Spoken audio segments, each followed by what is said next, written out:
gì đó. Không sao.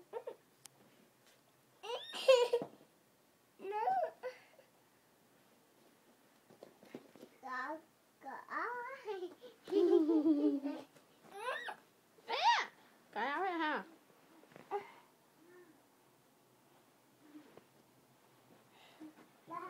Rồi, cởi ra đi. Cởi áo cho em đi. Cởi áo cho con. Cởi áo cho con. Cởi áo cho con. Em cởi đi. Em tự cởi đi, em biết cởi không?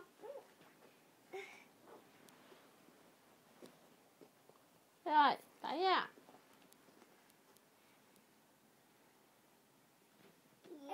Mẹ cởi cho con. Nó đẹp mà. Cởi ra làm gì? Cởi áo. Đi biểu diễn thời trang đi rồi mẹ cởi. Đi biểu diễn thời trang tối đẳng đi. Rồi, xoay lại đây. Ẹo. Đi tới đây một vòng nữa. Rồi, tới đây. Đi tới đây. Em biểu diễn thời trang xong rồi phải không? Chị biểu diễn thời trang kìa.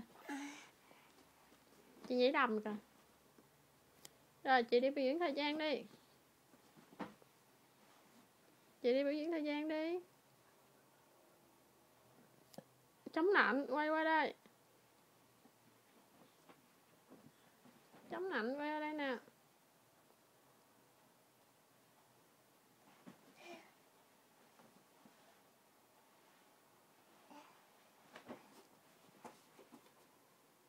Vậy em làm em chu đích á. Hả? Hứ.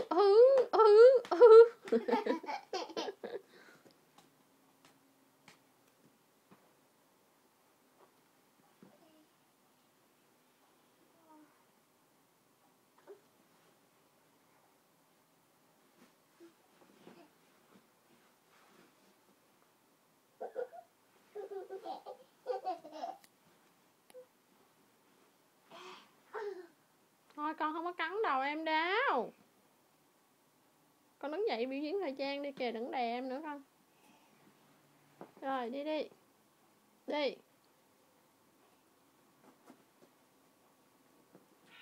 Đi tới kia, quay lại. Đi tới kia. Chống nạnh đi.